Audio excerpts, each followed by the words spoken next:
वो कहते हैं ना, कितना भी छुपाने की कोशिश करो, असली रंग, असली प्रवृत्ति बाहर आ ही जाती है। और आज अमित शाह जी के साथ भी कुछ ऐसा ही हुआ।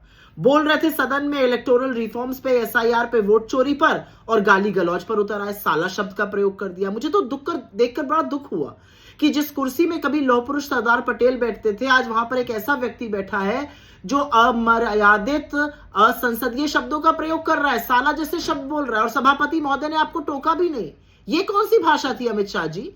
और अगर आपके अंदर हिम्मत है, आपने बकैती करी, 1.5 घंटे का भाषण दिया, अगर हिम्मत है तो राहुल गांधी जी की खुली चुनौती को स्वीकार करिए। वो खुला चैलेंज आपको देकर कह रहे हैं कि अगर आपके अंदर हिम्मत है तो उनकी जो 3 प्रेस कॉन्फ्रेंसेज हैं, चाहे वो आलंद है, चाहे वो मधेपुरा है, चाहे वो हरियाणा है, उस पर आकर उनके साथ बहस कर लीजिए। आपने चरण चुंबकों के साथ स्क्रिप्टेड इंटरव्यू खूब किए, एक बार तो हिम्मत दिखाइए और शेर के साथ आकर बहस करिए।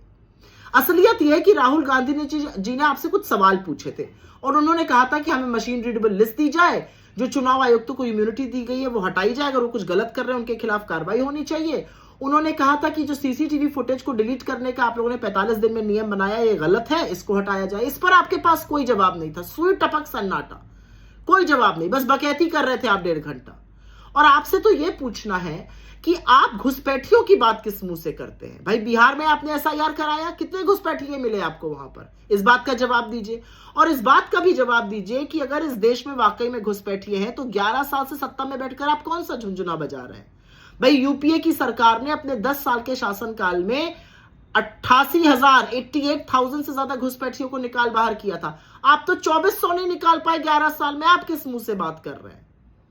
लेकिन मेरा मानना है कि जिस अमर्यादित भाषा का, जिस अशोभनीय भाषा का आपने प्रयोग किया, जो आपकी झुंझलाहट थी, जो आपकी बौखलाहट थी, वो आज दिख रही थी। क्योंकि आप वोट चोरी करते हुए पकड़े गए दिन दहाड़े। आप तो वोट चोरी से गृह मंत्री बने। लेकिन एक बात और भी साफ नजर आई, आप पढ़ वही रहे थे जो व्हाट्सएप पर फर्रे बीजेपी की फेक न्यूज फैक्ट्री भेजती है। मतलब ऊपर से नीचे तक कुएं में भांग मिली हुई है। सब के सब व्हाट्सएप के फर्जी फर्रे पढ़ते हैं और फेक न्यूज फैलाते हैं, जो काम आप भी कर रहे थे।